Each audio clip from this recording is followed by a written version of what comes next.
Welcome to The Common Fan, your go-to podcast for SEC smack talk, top 25 game day predictions, and fan-first football takes in college or the NFL. Here is your host, Bryce Tillman.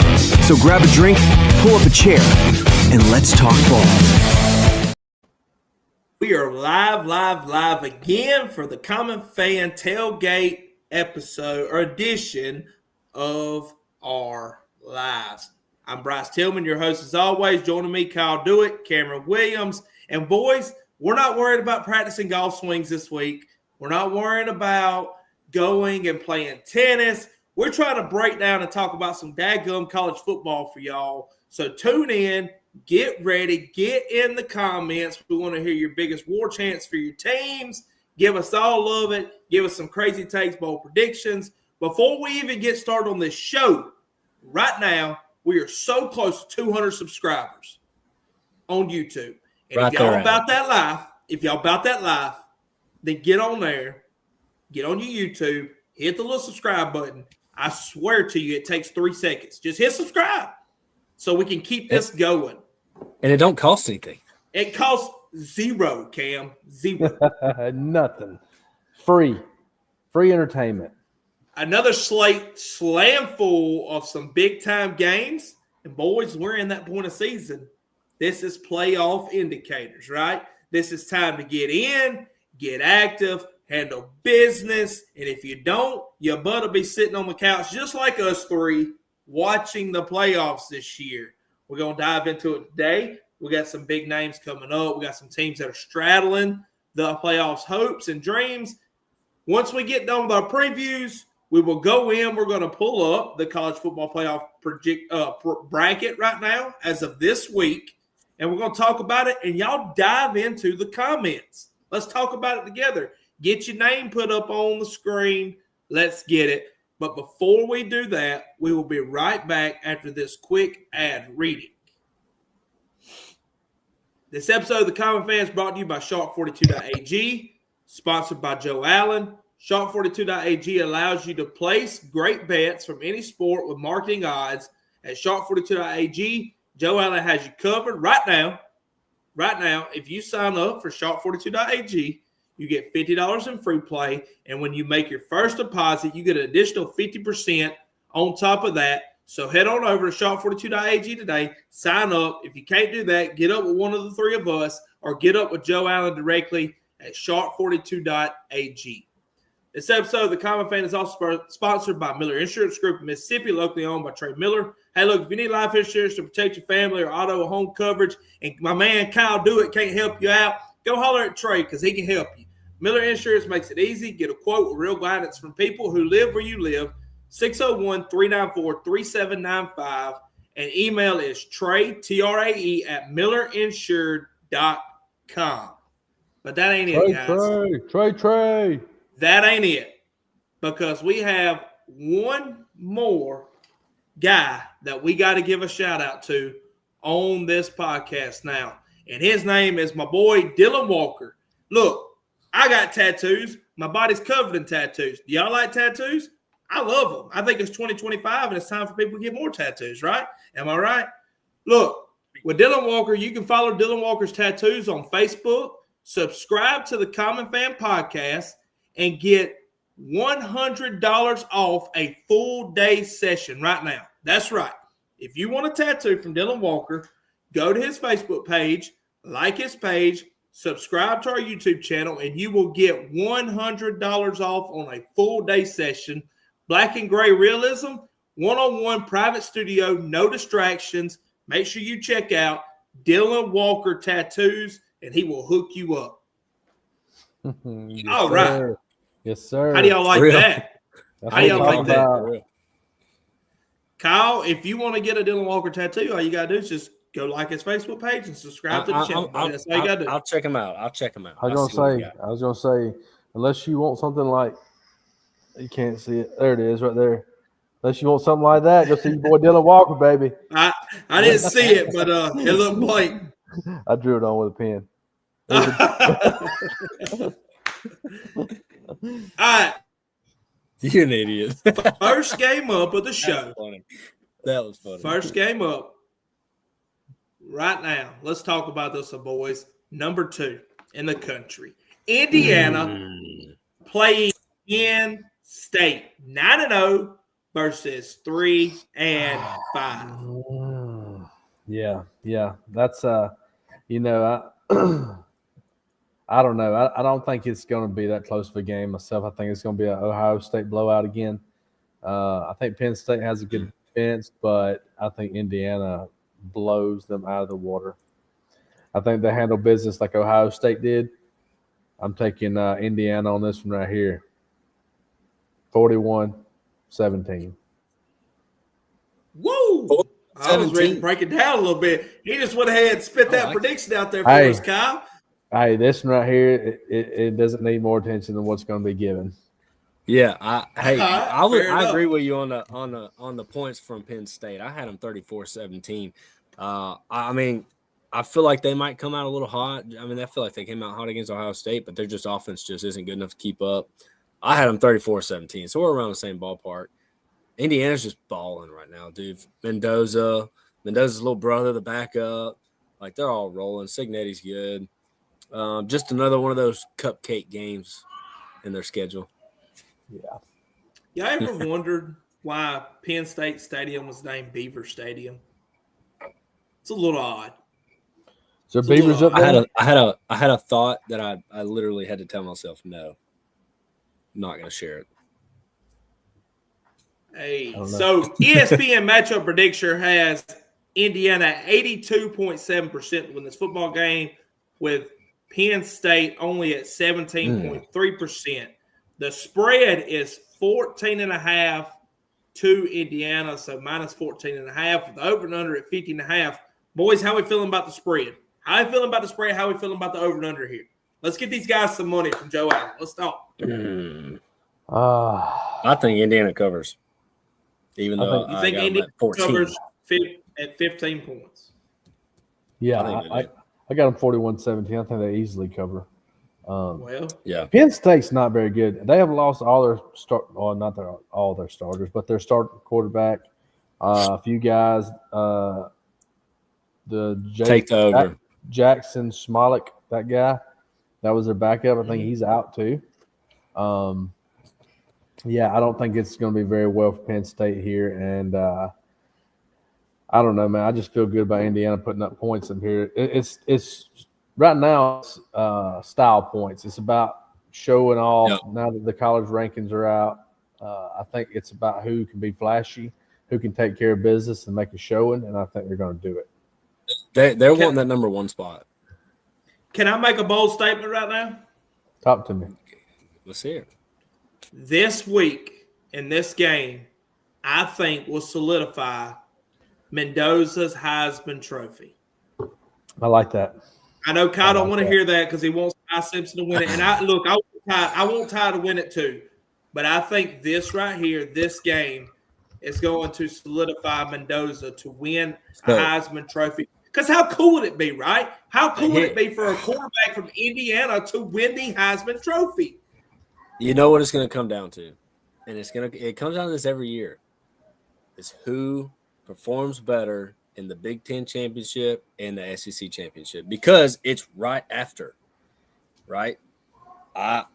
You're going to see Sayin versus Mendoza, and you're going to see, hopefully you see Ty Simpson in the SEC. But if Julian Sayin balls out in that Big Ten championship and plays better and wins, I hate to tell you, he's going to get it over Mendoza. And I think that happens, my opinion.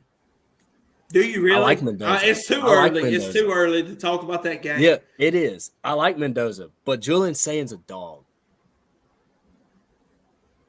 We got somebody in here. Hayden West said Marcel Reed and Ty. Look. Marcel Reed slept on.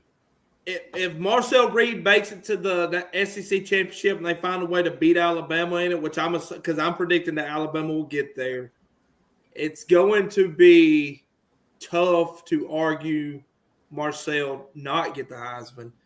But when I look at Mendoza's track that he's got coming up, the only game that he's got to worry about is Ohio State. That's the only game. In the championship, yeah. And you know, we've seen it before. We watched it with, Johnny Manziel didn't go. He didn't go all the way and won the Heisman. RG3 didn't go all the way and win the Heisman. Marcus Mariota didn't go all the way and win the Heisman. I mean, we can go on and on and on about it. I might be wrong.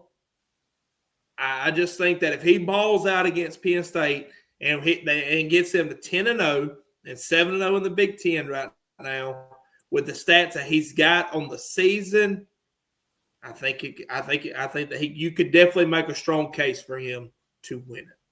Oh yeah. I mean, you can definitely make a strong case off this game. You're right, but you're also right by saying it's a little early to be saying. Yeah, it is.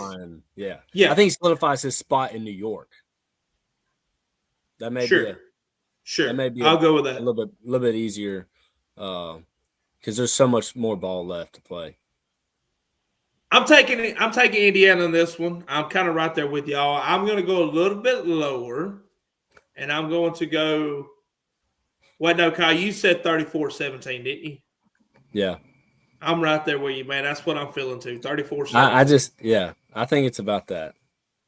And that would definitely put them at taking the over. So if y'all feeling confident on it, bet the over on that one.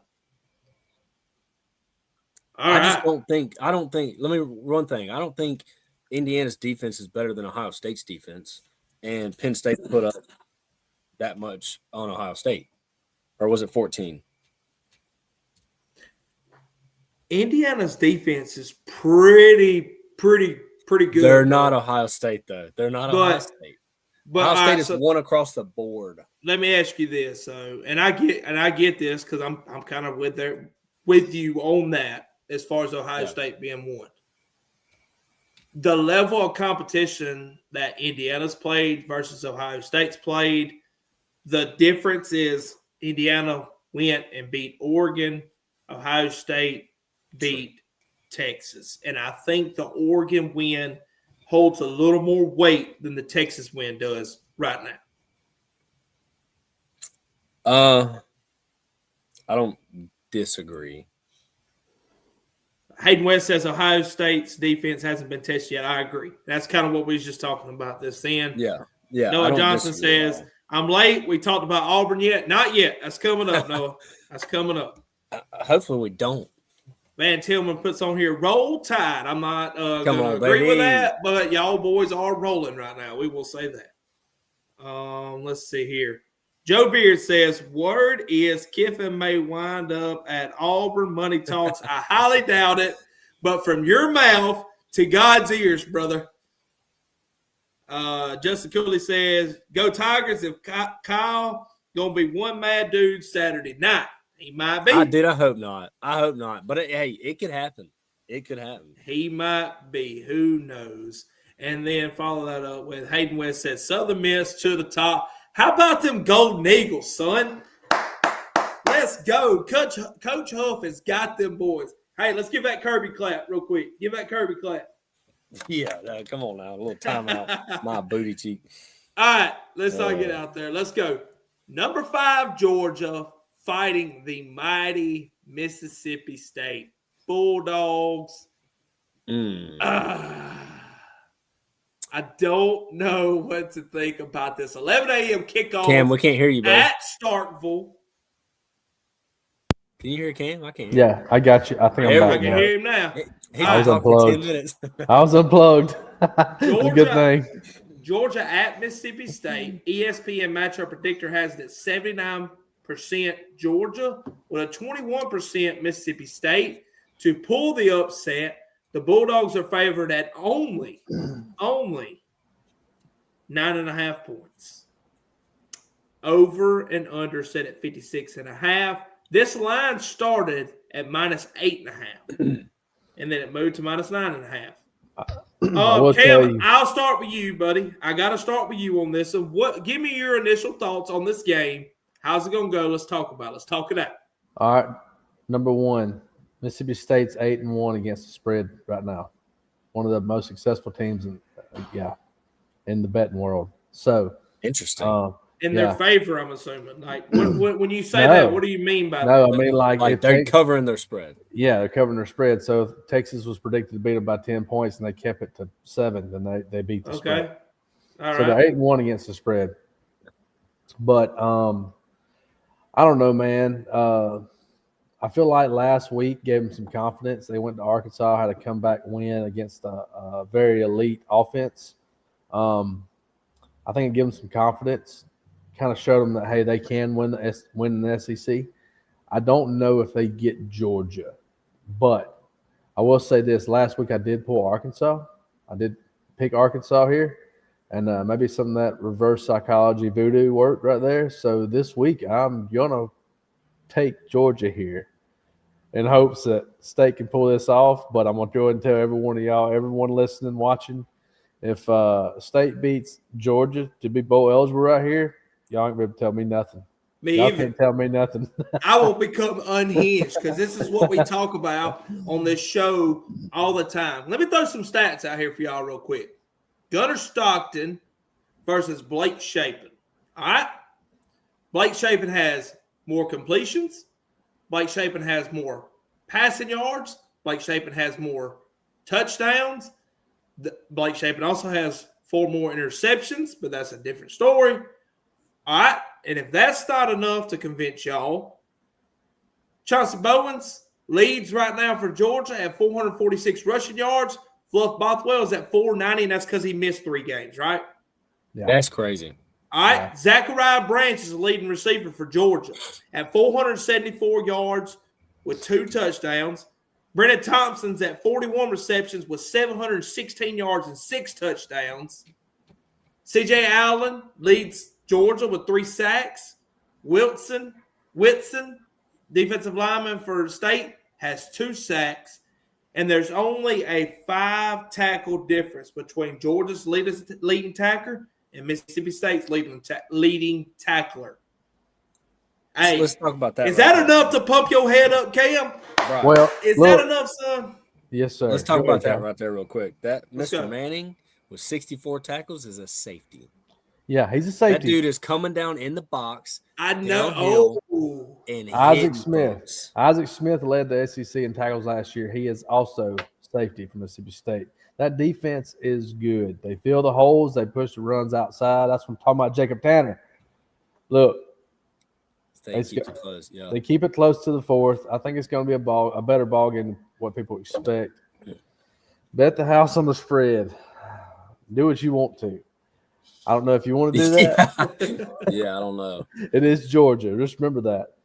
But if they pull this off, SEC Nation is in Starkville. Brandon Walker and the Barstool crew is in Starkville.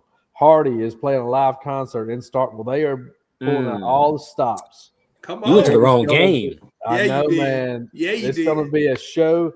And if I didn't have to work Saturday and I still haven't decided if I'm going or not yet, there might be a free ticket somewhere I'll get. Do it for the boys. Lay out for the boys. Man. Then you can really rush the field. Look, Will Whitson, you talked about him. That is a beast, and that is where Mississippi State has struggled because he has been out since the 2nd game. He is out for the season with an ankle injury, I believe. But Mississippi State has struggled with putting pressure in the backfield, putting pressure on the quarterback. And the past couple of weeks, changing people around, they have finally got some people putting pressure on quarterbacks now. And it's showing. They put pressure on Taylor Green. The last play of the game last week, they had Taylor Green sacked for like 20 yards. He was trying to make a play. So I think that maybe put a little pressure on Gunnar Stockton. These guys, this defense is decent. They can tackle from the front to the back. I think that there's potential for a good ball game, and a lot of people have this game on upset alert. And man, I'm telling you, I feel good about it. I don't know if they'll do it, but I feel like it'll be a better ball game than what people expect. I feel like that's all we've talked about with Mississippi State is like they can upset this week, and they get so close every time.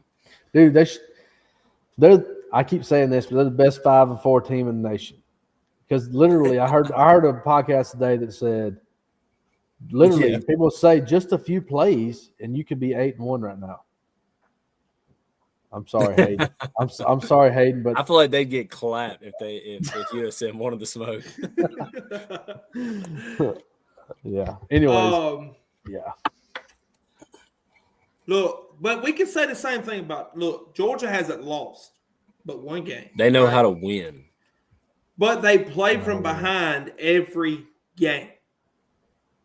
But that's where Mississippi State we plays. also watched Mississippi State get up on Texas and lose in overtime, right? So, and we've done it. Well, same thing with Tennessee. How does Mississippi State get over that hump and just say, let's close it. Let's finish this. Let's win this game, man. Last week in Fayetteville, they figured out how to finish the game. They did. Hey, and did he not put out a spectacular play? Yeah. Hey, Kamario Taylor. Look, Blake Shapen goes down for concussion. He should be playing, dude. Should be playing. He comes in without Kamario Taylor, a true freshman, coming in and leading 2 touchdown drives. Touchdown pass, 40-yard touchdown pass by him, and a 30-yard scramble run playmaker. That's your playmaker that we talked about this whole season. Somebody that says, I'm going to make something out of nothing. And he done it. Give me the ball. Touchdown. Yeah, give him the ball. So, I don't know. I know Levy's riding with the experience here, the senior, but big things are coming. I'm not so down and out anymore, but I think they're heading the right direction. Give us a prediction, Cameron. All right, I got Georgia here, 31-28 with some voodoo. Field goal. With some voodoo on it. Some voodoo on it. Georgia's not known for racking up a lot of points. So, what you got, Kyle? Kind of close. I think Mississippi State covers the 9.5. Just because, like Cameron said, they're 8-1 against the spread. So I'm taking Georgia, but I'm taking Mississippi State, keeping it close and fumbling the bag in the fourth quarter like we're used to. 38-31 Georgia. I think it is a little bit more higher scoring game. Mississippi State, if you watch Georgia, when they do play a team that can score, they score with them. Yeah, they marathon with them through there. Yeah, that's right. It's monkey see, monkey do. So if Mississippi State's scoring, Georgia's going to score. I think it's going to be a little bit higher scoring game than we think. If it's not, it's a battle of the defense. I'm taking Georgia as well, and I hope Mississippi State wins this game. I got Georgia winning 31-24. That's my take on it. I think it'll be 24-24. I actually think that Mississippi State might get up 24-21 somewhere in the fourth quarter, and Georgia finds a way to rally back. Maybe State proves us wrong. Maybe they close it out. Maybe they'll win it. I hope they do, brother. I hope they do. Hey, we got a good one right here. This is my boy Max Radcliffe. Why his name's that, I have no idea. Headed to South Bend right now to watch Notre Dame. That's what I'm talking about. Hey, have a fun. Max, the Common fan, hopes you have a blast, brother. And I cannot wait until me and you plan that trip for Auburn and Notre Dame to square off in 2027 and 2028 for the first time in franchise history between the two schools. That's a crazy stat right there, regardless. They've never played. And I'm going to be there. I'm going to be at least one of them. I'd like to go to South Bend. I want to go to South Bend and check it out. I heard it's really, really nice up there. It's a bucket list place for me. Yeah, I know. Tell them we need a shout out. We need a Facebook post shout out to the Common fan from inside the stadium. We got Southern Blood says Georgia going to take the dub. The committee will not let Georgia take that L. Look, I agree. I'm clapping. We've watched some tough calls of Georgia this year that have went in their favor. But I will say that first half of that Georgia-Florida game, they were rinsing Georgia.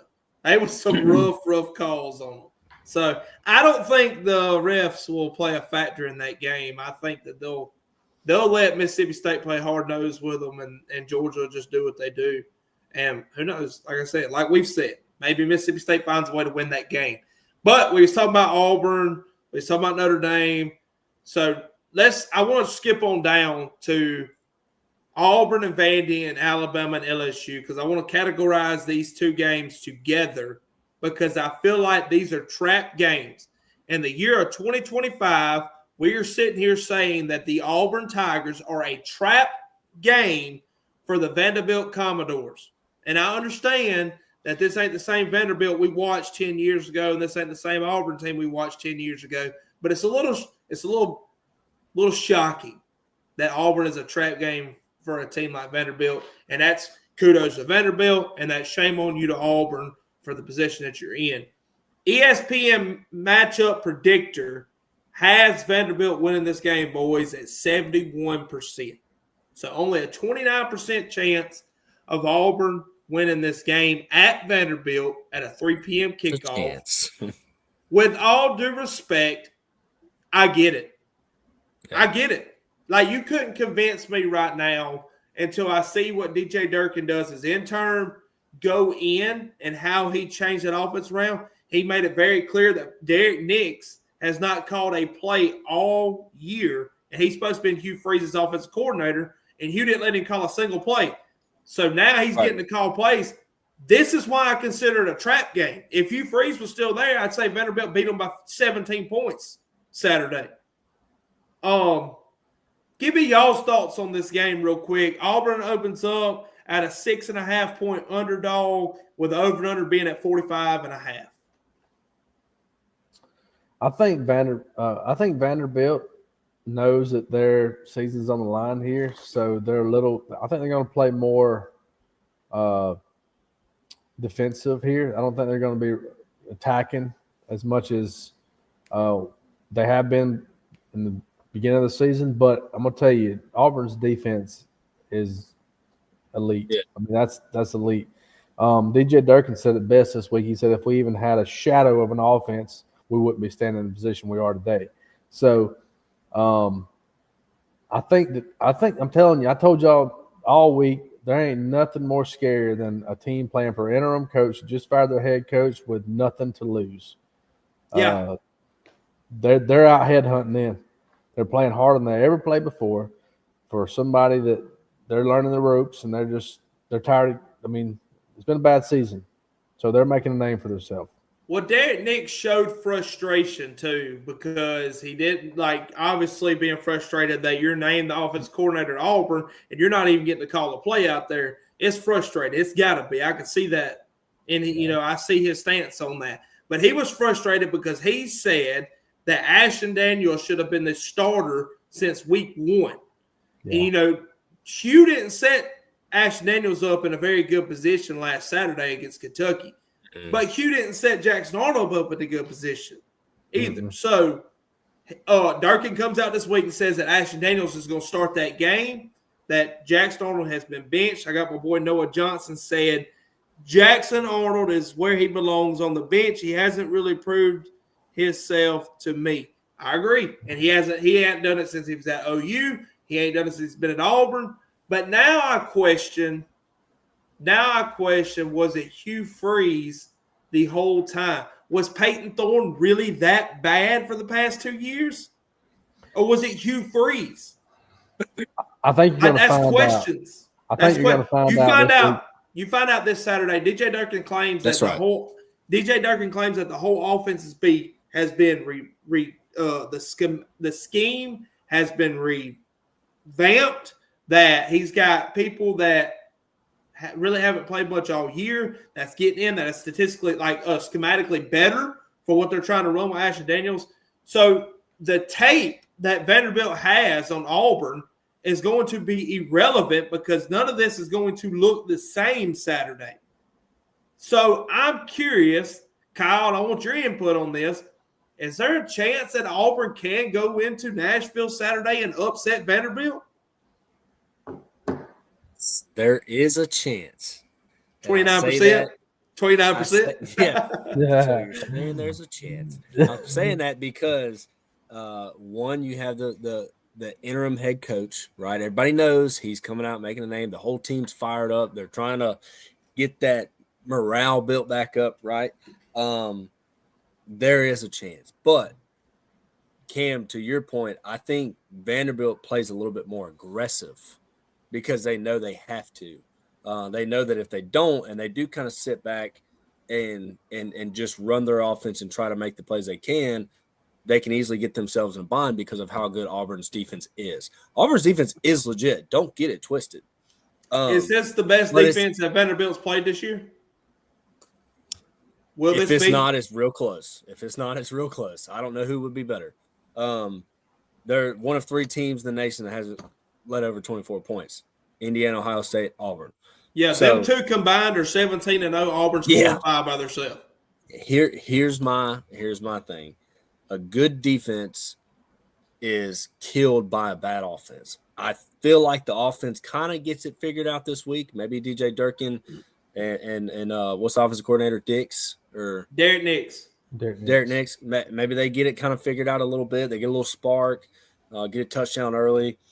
I just don't know if I'm just not bought into it yet. I don't know if Auburn can yet. I won't be surprised if they do. But I have Auburn at least scoring more than they did last week. I got them at 17 points. I got Vanderbilt breaking the 24 points at 27. Okay, I think they play a little bit more aggressive is my thing. That's what I was going to ask is how many points do you think it will take to score?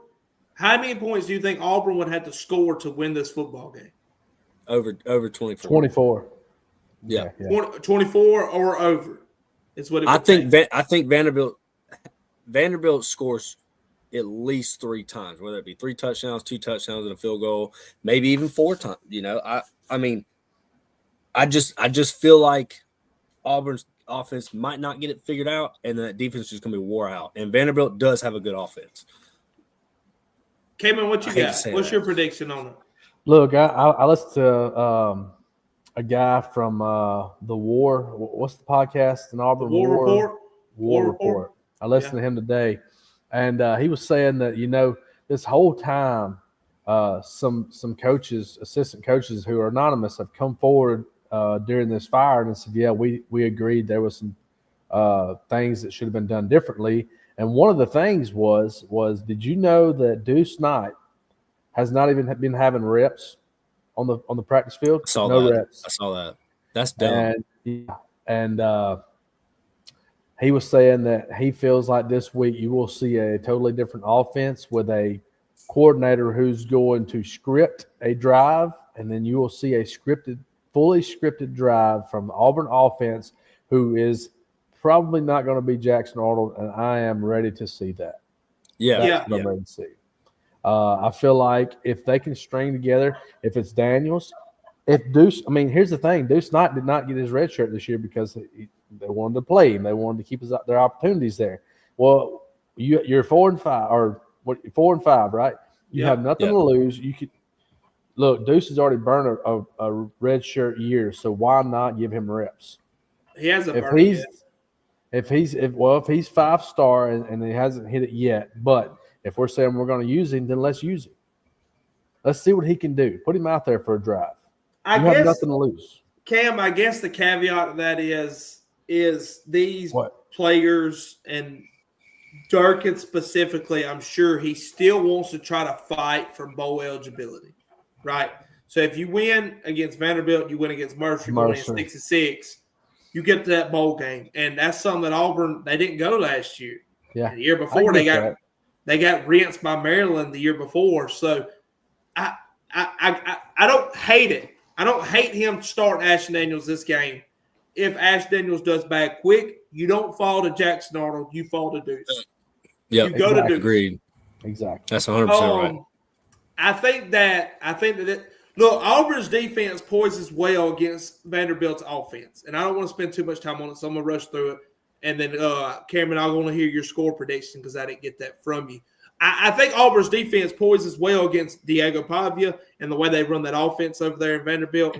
I think that Auburn can slow them down, but I also think that Auburn's offense will cause some turnovers, maybe a turnover on downs, maybe a 3rd and long. That, something of that nature gives them good field position. I'll consider that as a turnover. But there's something about it. Look, man, I don't know what DJ Durkin's going to do. And because it's a fresh slate to me now, this is game 1, in my opinion, that DJ Durkin is interviewing for the head coaching position, which I'm a big advocate of. I want DJ Durkin to get the head coaching position there. If he finds a way to beat Vanderbilt, beat Mercer, and keep it competitive with Alabama in the Iron Bowl, possibly win that game, who knows? That game gets weird, especially at Auburn. It does. And then go to a bowl game and win it. Hey, you come out, you went 7-6 on the year at a year that we thought we might not even go to a bowl game. I think it happens. I think it starts Saturday. Give me Auburn winning 27-24. Oh, I like it. Hey, that's you got to keep the fans with you, right? You got to keep the fans behind you. So I'm going to add to that, though. I don't know if Auburn gets it done, but there is a possibility, and I am interested in this game. Right now, as it stands, I am taking Vanderbilt with a 27-20 win. But Okay. like I said, this is it's interesting because if they come out and they're hot and they're battling, they could cause real trouble for Diego Pavia. So without a doubt. I want to know. I want to know what their approach is, and I'm pulling up the Bama and LSU game. We're fixing to get to that right now. What is their approach to this game, Cameron? How does Vanderbilt play Auburn on defense? Are they going one high and going to say, "Hey, Ash Daniels, throw the football"? Are they going to go too high and say, "Nah, we think we can stop Jeremiah Cobb"? What do y'all think? Because I think Jeremiah Cobb will run all over. Vanderbilt doesn't have the defensive backs to play with Cam Coleman and Eric Singleton and what's the other guy, Perry Thompson. So they stay too high the whole time? They're gonna. If it's me, I'm making Ashton Daniels throw the ball by throwing into coverage. Right? If I see a one-on-one matchup, Ashton Daniels sees a one-on-one matchup, I'm picking Cam Coleman every single day. So I'm not playing one high safety. Right? I'm making Ashton Daniels make some difficult reads. Right? Shadowing some blitz. Okay, delayed blitz. And you're saying possibly going into a two high or bringing in like two mid coverage nickels with one high. Yep. If they go too high, Cameron, I think Jeremiah Cobb will have a 150-yard game on Vanderbilt. So that's what I was going to say. Here's the caveat to that is if you play a conservative defense, keeping pressure really off the quarterback, letting him throw. If he's got all day to throw, he's going to tear the middle of the field up. And if you're laying back, playing some zone, I feel like he's going to screen past you and get 5 yards to death. I mean, he is going to pick up 5 yards, 8 yards, 5 yards. I feel like there's going to be some delayed blitzes and some surprising. He's going to drop a corner blitz in there and you not know it. That way you don't see a Cam Coleman one-on-one. You know what I mean? He's gonna throw some pressure in there when you don't expect it. So I don't know. I feel like Clark Lee's pretty smart. I feel like he's gonna do what he's got to do. But that's why I said he's gonna take a conservative take. I like what Kirby said last week. He said we might bleed a little bit up front, but they're not gonna throw over our head. So I don't know. I feel like that's the conservative take of it. Vanderbilt doesn't want to get beat deep. They'd rather play up front. And that's why I feel like it's going to be a little bit boring defense on Vandy. But turn that around, I don't think that's the same way for Auburn. I think you're going to see some blitzing. You're going to see some pressure. You're going to see Diego Pavia having to scramble, having to get out of the pocket, and cause some chaos. So I don't know, man, because I think Marcel Reed's a better runner than Diego Pavia, and we contain Marcel Reed pretty good. So if Durkin goes about that same approach, I like Auburn's odds when they line up schematically. And again, I could be totally off. I've been off for 5 games in a row for them now, so it's no big deal. I got a comment I want to read y'all, and it's not on it didn't show up over here. I had somebody text it to me while we're doing it. Mason Prentice, my brother-in-law, by the way, if y'all know him, he's hilarious. He says, offense wins crowds, defense wins games. That's not Auburn's case. And that is true, buddy. You are 1,000% right on that. That was hilarious. All right. So I think that is more of a trap game than I do LSU at Alabama. Alabama ESPN matchup predictor has 80.8%, with LSU only at 19.2%. Alabama is favored in this game minus 9.5, with the over and under being at 49.5. Kyle, do it. Give me your take on this game, buddy. How you feeling? What do you think is going to happen? Let's talk about it. So the fact that it's coming off a bye is good because we get Lottie Brooks back. We got Isaiah Horton, which we didn't see both of them last week. Look, I watched Josh Pate this morning. LSU's run defense is pretty solid. Alabama's run offense isn't that great. Alabama's pass offense is pretty top tier. LSU's pass defense is pretty rough. So they match up, right? But I think this is our first game that we really have a really healthy Jam Miller. Daniel Hill is a sleeper X factor running back. I think we have a game where Bama establishes their run offense. Personally, that's what I would like to see. Let me say that. I would like to see that. Jam Miller versus Vandy had over 100 yards, and that was a good game. I think Ty Simpson continues to do what he does, but LSU does have an interim head coach. We just talked about this with Auburn and Vandy. There's going to be some fire. There's going to be some sparks. It's a night game at Bama. Kalen DeBoer is 15-2 off a bye. He's pretty solid. I don't know. I don't think it's as much as a trap as Vanderbilt versus Auburn. I think it can be, but I do think Bama rolls, dude. I think give me Jam Miller getting over 100 yards. I think it's a game. Ty Simpson game. It's at Alabama too, right? And that's where my mind keeps going in this game. It's at Alabama. Look, weird things happen in Death Valley. I won't disperse that. I agree with that. A soup sandwich. Bryant-Denny's not really a place where weird things happen. They're more of like a business. Like it's structure here. You're going to come in, you're going to get BTA, and you're going to go on about your business. We'll give you a creamsicle on the way out. That's fine. SpongeBob. When I look at LSU this year, I like to think of they want to say, look at the old us. Look at what we used to be, much like Auburn has. Like, look at what we used to be. Look at who we were.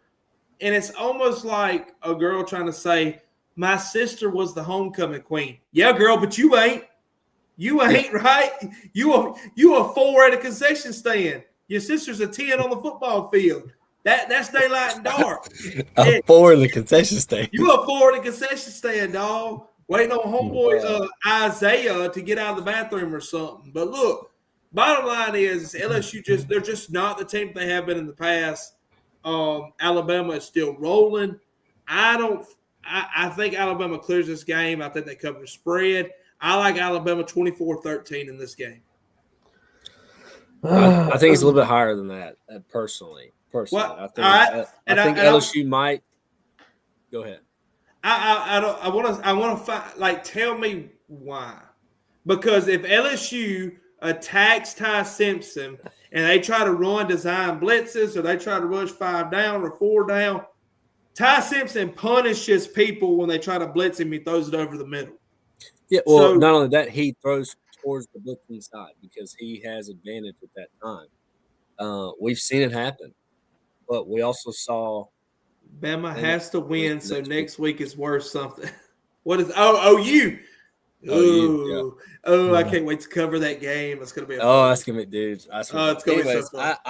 I think it's a statement game too. I think it's hey, look, that's why I'm saying I think Jam Miller gets his 100-yard game. Daniel Hill has a day. Daniel Hill led receiving against South Carolina with 76 yards. I just think, and I got that feeling, right? We're coming off a bye week. I think Ty Simpson's going to ball out. He's going to have a big game. Jam Miller's going to have a big game. I think the defense is going to look solid. I got 34-21 Bama. I like that. Maybe I might be shooting it a little too short, but I just don't see LSU scoring. 21 is being a little generous too. For LSU because their offense is pond water. But look, to say the least. So I feel like I could be overshooting with the 21 for LSU. The only team, but I'm giving the interim. Yeah. The only team that Alabama has scored over 30 points on is Tennessee with a crap defense, and they had a pick 6 and some other craziness go on. I think Aguilar had 2 interceptions? 1 interception that game. One. He threw an interception on a 2-point conversion. That's the most Bama scored this year? Yeah, 36. 73 versus ULM, 38 versus Wisconsin. Okay. All right. He's talking about SEC play. Can we talk about Power 4, please? I'm talking about in SEC play, and I'll even throw in Florida State in that, Wisconsin. The most they've scored is 38, but in SEC play, the most they've scored is 37. which you can say just call it 30 by the offense. That's right, 30. So but every game comes when it's SEC, they're averaging 30 points against a quality SEC opponent. I think LSU's defense is probably better than South Carolina's, of course, and they scored 29 there. I'm like you, but what have they done different? They got Jam Miller back. Since they got Jam Miller back, they tried to reintroduce the run game more, and it slowed down their passing attack. So maybe that takes a little bit of the heat off, trying to score now, score from far, but at the same time, they're still handling their business. So I think if they get the run game ripping, they can still have that deep threat, and Ty Simpson can still throw the ball. So versus Vanderbilt, first game back with Jam Miller, not 100%. Jam Miller went 22 carries, 136 yards, and a touchdown. Ty Simpson, 23 of 31, 2 touchdowns, and 340 yards. So when Jam Miller's balling, Ty's really balling because Ty Simpson's averaging about 260 yards a game. Right. He had 20 carries for 85 against Missouri. Jam Miller. And what did Ty throw for? I don't. What did he throw for? 200 yards even. Okay. Tennessee. Jam Miller had. What did he have? Jam Miller didn't have none. Jeremy Bernard led the rushing, 49 yards. Okay. Justin Cooley says, I can only just hope for the best Saturday night, brother. Yeah. Same. I agree. So what I'm getting at is I think that LSU's one of the better defenses this team has played. Missouri, I feel like, had a pretty good defense. And they only scored 27 on them. So I feel like this could be a little bit of a lower scoring game, but I'm still going to give Ty Simpson the benefit of the doubt because this is that style point era. So I'm gonna roll with Alabama here. I got 31 to LSU's 20. So not huge, but it's always lower scoring right here. That's valid. That's solid. All right, let's go through some flash predictions, and then go ahead, Kyle. Go ahead. What you got? Question. Please say it. Say it already, dude. Jeez. Give me a cigarette, something. Is LSU's defense better than Georgia's? No. Yes. No. No, yes. And yes. So Georgia held Bama to 24 points at Georgia, right? I don't think they are. I think they're close. They're not better than Georgia's defense. No, because without Whit Weeks, they're giving up, what was it? It was like 32 points a game. Is Whit Weeks out this week? Out. Oh, is he out? Okay. Well, that might sway me a little bit. And what's that other guy? Harold Perkins? Perkins? Yeah, Perkins. Yeah, Perkins. Has he done anything this year? All right, so statistically, let's look. Yeah. Georgia's defense is ranked 21st. Yeah, LSU's is like 40th. All right, and scoring defense, Georgia's is ranked 4th. LSU says it's ranked 5th. I don't think that's right. Rushing defensive rankings, Georgia's at 15th. LSU's at 21st. Special teams defensive rankings, 4th nationally for Georgia, 23rd LSU. That skyrocketed when they played A&M because they kept kicking it to old boy. That was either taking it for 60 yards or a touchdown every single day. What's their pass defense? LSU's pass defense is much worse than Georgia. 20. Nope. I can tell you. It's not pulling that. That's not pulling right here. 29th, 175 yards average a game on passing yardage. Garbage. What is Georgia? Georgia is. I think Bama's like 12th or 15th passing yards a game. 73rd. Hey, Justin Cooley says Whit ain't been right since he got with Kiffin's daughter, and brother, you ain't wrong. Dude, that's a fact. That girl put that voodoo on him. She drugged him. She weakened them bones. She did everything. I think she gave him cooties because he throws up every game. She's got bad breath. That's what it is. I done figured it out. She's got bad breath. He pukes like 4 times. She needs orbits. He can't get the smell out of his nose. It's driving him insane. He's throwing up on the field. With the mouthpiece in. White Amber says Simpson takes the top off that defense like a Coca-Cola, buddy. Like a Coca-Cola on a warm Like he just July twisted it off. Just not Saturday. even a pop, a little twist off. Pop. Like, buddy, who are you mad at? All right, flash predictions so we can get into these college football rankings real quick. You ready? All right, Notre Dame, Navy. Notre Dame. Notre Dame. Shout out Bobby Collins. Shout out Max Radcliffe for watching the show. Notre Dame. Hey, my high school football coach's son plays for Navy. Shout out Bobby Collins. Navy. Notre Dame's taking this one. Yeah. Shout out Bobby. I don't know Bobby. Shout him out. Louisville versus Cal. Louisville. Virginia versus Wake Forest. Virginia. Wake Forest. I'm doing it. Oh, you're trashy.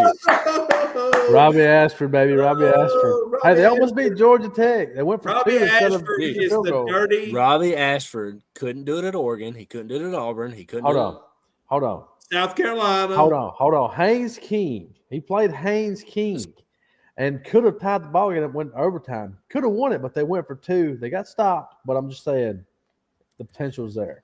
Robbie Ashford's that leftover McDonald's fry that falls down in between your seats, and your kid finds it, and it's like a little afternoon snack. He just nibbles on it a little bit. Yeah, that's Robbie Ashford. Like he's 4 days old. It's like a gold nug in a sandstorm. That's what Robbie Ashford is. But will it crave that hunger? You know what I mean? Will it get the job done? It won't. That's why he's been to 3 different schools. I'm going to tell you. Hey, I used to put Hot Pockets on grills, baby. I 4 schools. Hey, struggle's real, dog. Makes struggle. All right, let's go. Washington versus Wisconsin. Give me Washington. Washington. All right, Miami versus Syracuse. Give me Miami. I don't know. It's 28 points. I don't know. Spread, just answer it, dude. That spread? Just answer it. It's Miami. 28.5 points. I will take Syracuse. Give me Syracuse. Give me Syracuse. The cover. I will take cover. Cover. Yeah. I'm taking them to cover. Miami for sure. Iowa versus Oregon. Cam, you talked about this one. Oregon. And that one's interesting. It is a top 25 matchup. In Iowa. I'm taking Iowa just because. No, you're not. Baby. No, you're not. Iowa. You're not. You're lying. I'm taking Iowa. Put it down. Write it down. You ain't the only one. Hayden West says Iowa wins. I like it, Hayden. You know what? I don't know enough about this game. I don't watch enough Oregon. But, man, I'm going to roll with the boys. Give me Iowa. That ain't the boys, dog. Give me Dan Lanning and the Ducks. Hey, 6.5. Dude, Oregon definitely wins, but give me Iowa. 6.5 point spread. All right. Texas A&M versus Missouri. This is where it puts Missouri out of playoffs. Puts Missouri out of playoffs right here. Give me Texas A&M. A&M. Give me Missouri. No, yeah, Texas A&M. You want to be different so bad, bro. Marcel Reed's going to roll these boys. You want to be different so bad. Where's it at? Is it at Missouri? It's at Missouri. Yeah, it's at the Rock. Does it matter? That little bowling ball in the backfield of Ahmad Hardy. Shout out Mississippi boy. Hey, Tyler Settle says he's got Missouri in that one. You're just hating. You're just hating because it's A&M, Tyler. You're just hating because it's A&M. It would be cool to see, but A&M's winning that one. Yeah, A&M's gonna slaughter. All right, the Citadel or Ole Miss. I got the Citadel. What y'all got? Hey, y'all do remember a long time ago. Yeah, I remember Alabama going to fourth quarter with them. Yeah, so don't sleep on them boys. Whatever, dude. Ole Miss by 40. Ole Miss clobbers them. All right, let's go. BYU, Texas Tech. This is major. This is major implications for the Big 12 right here.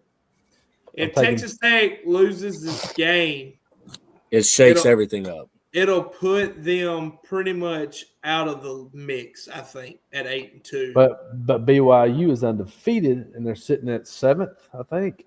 If BYU wins this game, there's no reason to not put them above Alabama and Georgia. I'm sorry, I'm just being honest. They're undefeated. If they go 9-0, they need to be number 4 in the country. Yep, in a power conference. Yep, I agree. Yeah. So that's my take on it. And I think BYU wins this game. I don't disagree. Everybody else got Texas Tech winning and covering. I don't think so, brother. I think BYU's going to pull the upsetty spaghetti here. Give me BYU. I don't think they cover because I think the spread's like 9 points. It's 10.5. Texas Tech. Okay. But I'm taking Texas Tech to win. Texas Tech. All right, you would, Trader. 42-38, Texas Tech. They got to win to stay in it. BYU, Hayden West, I agree. BYU, the whole league school. BYU, bring them young, baby. Kyle, where you going? What you going with? I just said it. Texas Tech 42, BYU 38. All right, so I like BYU in this one. Give me BYU 35. Hey, that's gonna be one of the best games. 35 what? 35-33 BYU. How you get 33? All right, I'm gonna tell you how. You ready? 30 points and a field goal. It's 35. 30 points and a field goal. No. It's 35. But why would they kick the field goal though? Listen, hush. No. 35-27 late.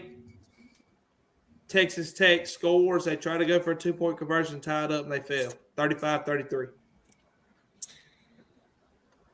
I like it. Little off the wall there. I like it. Yeah, give it to me. BYU's weird, man. BYU's weird. They like them young there. They like them young. That's what they say. Cam, all right. What's your points? Texas Tech. I got 31-28 TT. We don't have very long, so let's go on with it. Y'all ready? Yeah. Let's talk about the college football playoffs rankings that come out this week. Ready? I'm going to put it up on the screen real quick. Let's look at it. All right, so right now we have, what is that, Memphis 12 would potentially be playing number 5 Georgia, number 9 Oregon versus number 8 Texas Tech, number 10 Notre Dame playing BYU at number 7. That would be an insane game right there. Number 11 Virginia versus number 6 Ole Miss. Advanced on to face number 1 Ohio State, number 2 Indiana, number 3 Texas A&M, number 4 Alabama. And let me swap over to my little screen here. Round 2. That is a cinematic round 2. So let's talk about this because I like where this is going here. I don't like that right there. You don't like that. I don't like that. You know why? All right, I'll tell you why. Like that. I don't like it because. But listen, I'm tell you why. Georgia goes in the face Alabama round 2. Texas A&M goes in the face Ole Miss round 2. That's going to put 2 SEC teams out no matter what. Yeah. And then you got Oregon going to see Ohio State, Notre Dame going to see Indiana. That is 4 natty-type games in the quarterfinals. I love that. Bro, when it gets to playoffs, I don't care. I like it. SEC, fend for yourself. If you want to daggum win it, daggum win it. Yeah, but I don't like the SEC beating up on each other to get there. I would like to see. Give it to them. I would like all season. Why not in all season? Postseason. I would like to see Georgia versus Oregon, and then I like the Indiana Notre Dame. I would like to see maybe Memphis Virginia. I mean, I see what you're saying. I would like to see this 9 and 5 and number 5, number 9 spot, or was that number 6, 8 and 9, number 8, number 9 spot. I would like to see an SEC team there, and then an SEC going to see Ohio State. I would love that. Like maybe Ole Miss, dude. Ole Miss versus Ohio State in the quarterfinals would be crazy. Yeah, absolutely. Then that would put. I mean, you'd have to maybe Notre Dame in the 5 spot. No, they won't. If Notre Dame loses this weekend, they will still be in the playoffs. No, they push. They love Notre Dame. They push hard. They push hard for Notre Dame, brother, but they do. They can't lose this weekend to Navy. If they lose this weekend, Navy, bro, they not going. I think the best route from there is honestly the Notre Dame, BYU, Indiana section. I think it's the best. Oh, it's amazing! It's amazing. Not as far as the best games. Not as far as the best games, but I think it's the easiest route for Notre Dame or Indiana. Ole Miss going to A&M is going to be tough. A&M, I'm telling you guys. Tough as woodpecker lips, buddy. Like, yeah. I don't know if you've ever heard of woodpecker in the middle of the woods. I'm going to tell you. That's tough. That offense versus sounds like me offense, on College game day morning. Hey, Indiana versus A&M offense to offense would be a shootout. Then we have the casual Georgia versus Bama. That's going to be wild. Tyler Sells says we in them playoffs can't keep them out. Hey, they got to win. He's talking about Texas. On a serious note, I think Texas. Texas. Y'all got to get it. Get it. I seriously think Texas gets in. So I listened to a video today too. I'm not hating, but they're not. Said if they lose to Texas A&M and they're 10-3, they so you're saying they beat Georgia, or they beat Georgia, or they beat Texas A&M. One of the two. That wouldn't put them in the SEC championship. They wouldn't be 10-3. Okay, 9-3. I'm sorry, 9-3. If they get to 9-3, if there is a team that is 9-3, they would be the most qualified because their losses would be to Florida and A&M. Who's the third? And Ohio State. Ohio State, yeah. It would depend, and look, and this is why I say this, and y'all can tell me if I'm wrong here. It would depend on if Florida State beats Florida and how bad they do would depend on how much that loss matters. I don't think they lose to them. Florida wins Florida State right now. All right. If they win big, then it helps Texas. It helps Texas' case because they lost to Florida.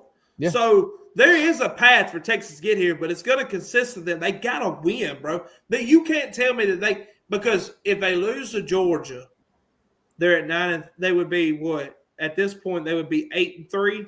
And then 8-3. And then they got to play A&M.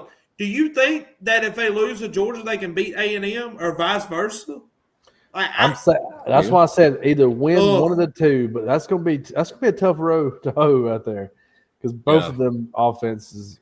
And not only that, if they do lose to one and they do go 9-3, there's still a lot that has to happen for them to get to the playoffs. Yeah, I'm just saying I wouldn't be surprised if they did make it in at the number 12.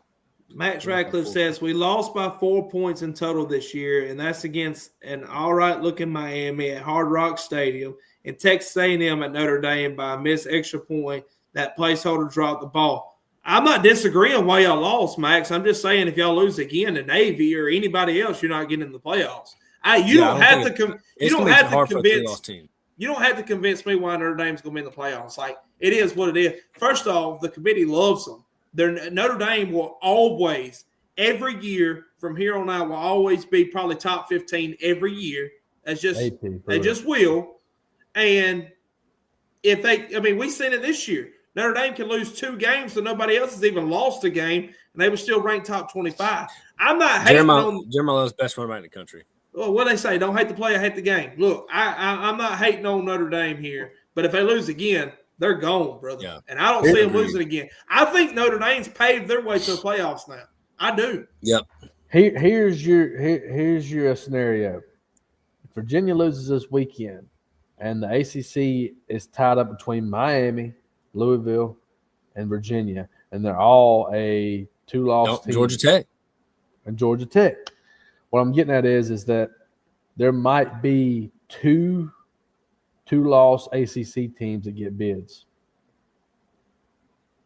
instead of a 3-loss SEC team. Yeah, I said that. I said that last week. Y'all told me no. And I mean, no, Memphis versus a 3-loss, yes, but not over a 2-loss SEC. Not a 2-loss. But there's not really a situation where a 2-loss SEC team can collaborate right now. Like in the way the rest of the schedules line up for Georgia, Bama, and A&M, and who they play and that's still in the hunt. There's like a 2-loss team doesn't exist unless A&M loses 2 games back to back. But a group of 5 gets an automatic bid. So right now Memphis is holding that 12th spot, no matter what. Right now. I think North Texas is fixing to squeeze in there on that. And I wouldn't be shocked. I wouldn't be shocked about North Texas. I wouldn't be shocked. Well, yeah, I would. I was going to say if Tulane pulled it out, but I don't know if they will. I think they can. I don't know if they will. I'm with you on that, Cameron. I think Tulane's good. I think Sumrall's, bad as he don't want to say it, I think that he's letting this coaching talk mess with him a little bit right now. That's where I'm at with that. And that's the human factor of it. All right. Well, your players are questioning. Kyle, if I was making $2.5 million a year right now to coach a group of 5, but I have an SEC school wanting to offer me $8 million a year, and they're just waiting on me to say yes. Yeah, it's going to bother my head too, because I'm like, what do I do? You know what I mean? And it's kind of hard. And he can say what he wants to. It's coach speak. I get it for some or all. I understand. Because I think Tulane's out of it. Like, I don't think they're making the playoffs at this point. They're 2 losses already. I don't think they are. I think it's going. That's why I told y'all today. I texted y'all in the group chat and I said I think we're in for a chaotic, crazy finish of the season here. I don't believe a 3-loss team is getting in unless maybe the third L is a conference championship game. And conference championship games can't count against, right? It don't count against you. They made that last year.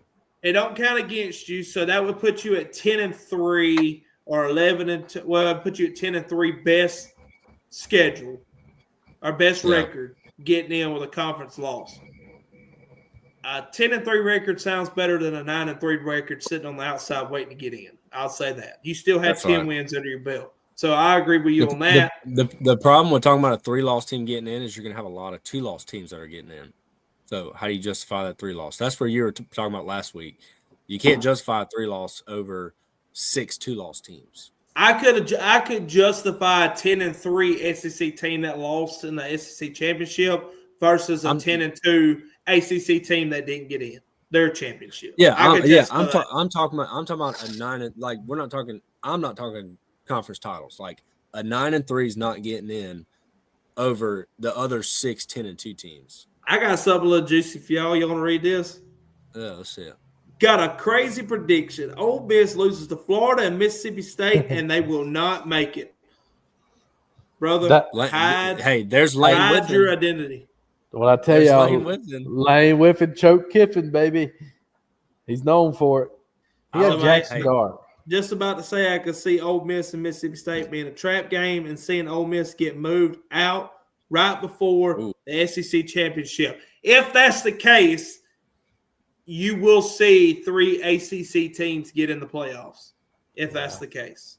And you could very well say that it's going to be – Not if one's a 3-loss. What if it's a 3-loss Texas? Just saying. There's the path there. Y'all are pushing this low core there. No, I don't want a 3-loss SEC gets in over the third 2-loss ACC is what I was saying earlier. The strength of schedule with quality Correct. losses. That is number 5. That's the 5th grading tactic. Because there's not that many ACC teams that are that great. I don't even think it's going to be a discussion of 2-loss ACC teams because they're all losing. I'm just saying there's a path there. This is because if they rake Texas over the coals here in the next 3 weeks, then that don't matter. But Oklahoma, you're sitting there looking at Oklahoma. Yeah, don't forget about OU. They got a path. They have a path out if they beat Alabama. That's the only hiccup. See, there we go. If OU beats Alabama, you got a 10-2 OU. That all they have is Missouri and LSU left. You got a 10-2 Bama, who beat Georgia, right? I don't think Texas makes it 10-2. Then you have Georgia versus A&M in the SEC championship, right?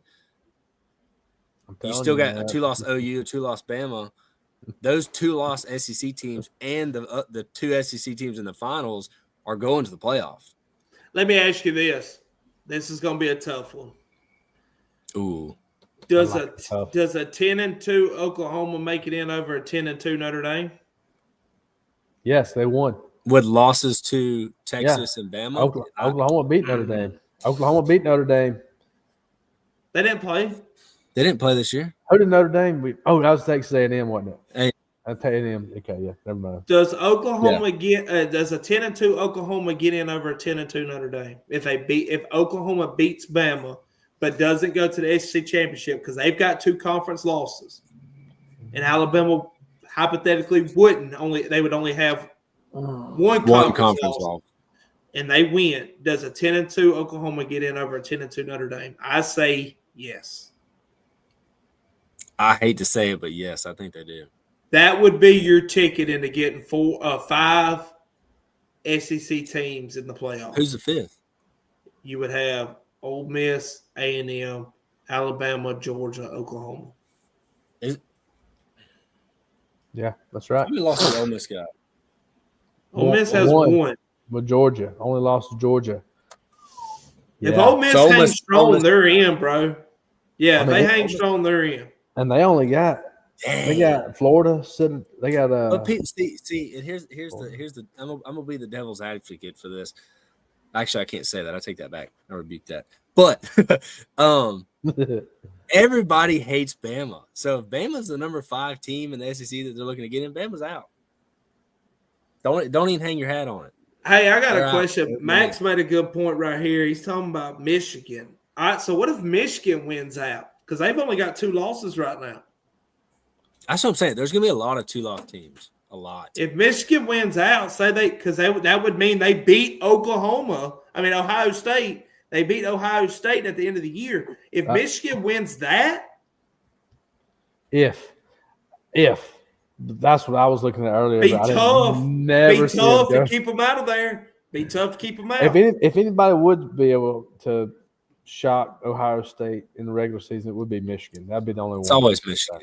I'm going to tell you, Indiana's going to drop a bomb on Ohio State in the Big Ten championship, though. 2, 3. Yes, sir. If that were to happen, I'm 100% against you on that. I'm sorry. If that were to happen, that means that there would be 4 Big Ten teams in the playoffs. 4 SEC teams in the playoffs. A group of 5. I think ACC. And that would leave 3 spots for ACC. And you're missing Big 12, buddy. BYU. No, that's what I meant. I'm sorry. Notre Dame's getting in. Yeah, you're missing BYU. You're missing a Notre Dame. I think ACC gets shafted. Respectfully, though, I get it. Like, you suck, so you're not getting in, bro. Who's getting shafted? Who? ACC. Clemson's not good. Miami fumbles because of Beck 6. Okay. I got one for you. Decent. One of them's going for sure. All right. One of them, yeah. Georgia Tech beats Georgia. Oh, talk about throwing a wrench in there. Yeah, monkey wrench. So, crazy. by y'all's hypothetics, if Georgia Tech beat Georgia, and we're saying that Texas beat Georgia, that would put Georgia out of the playoffs.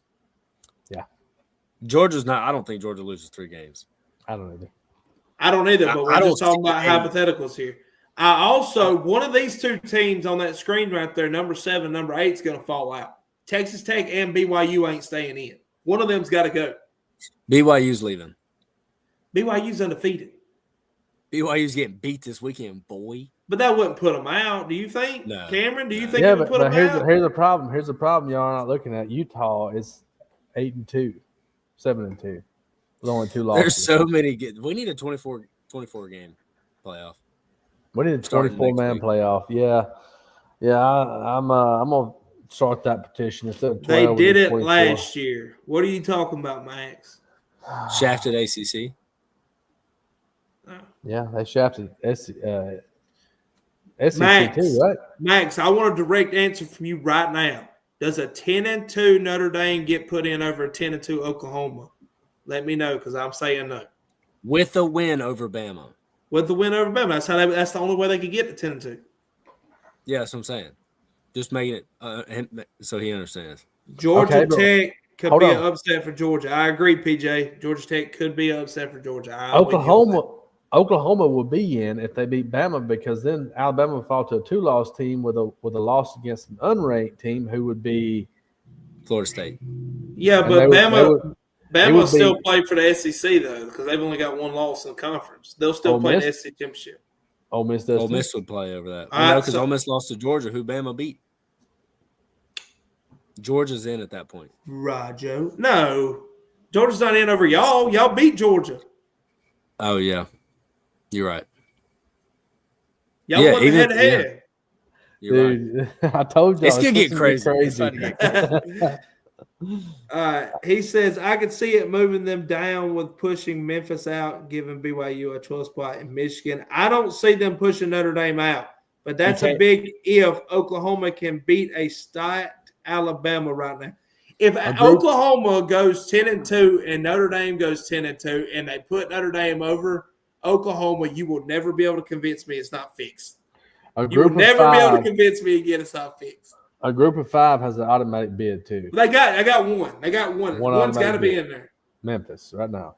So, yeah, I'm with you though. But if that happens and Notre Dame's on that cusp of getting out, but Oklahoma beats Alabama, so it would come down to, does Alabama get in or does Notre Dame get in?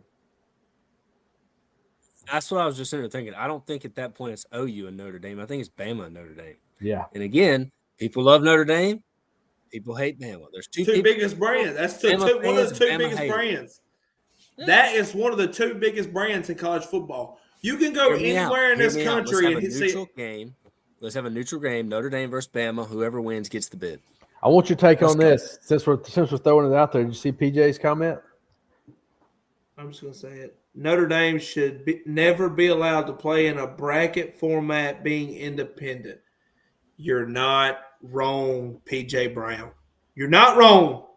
I agree that Notre Dame should be forced to join a conference if they're going to play in the college football playoffs. I agree with that. Like to 1,000%. Put them in the ACC. They'll run it. No, put them in the Big Ten where they belong. Put them in the Big Ten. It'll get saucy. They're in Indiana. Put them in the daggum Big Ten. It'll get saucy then.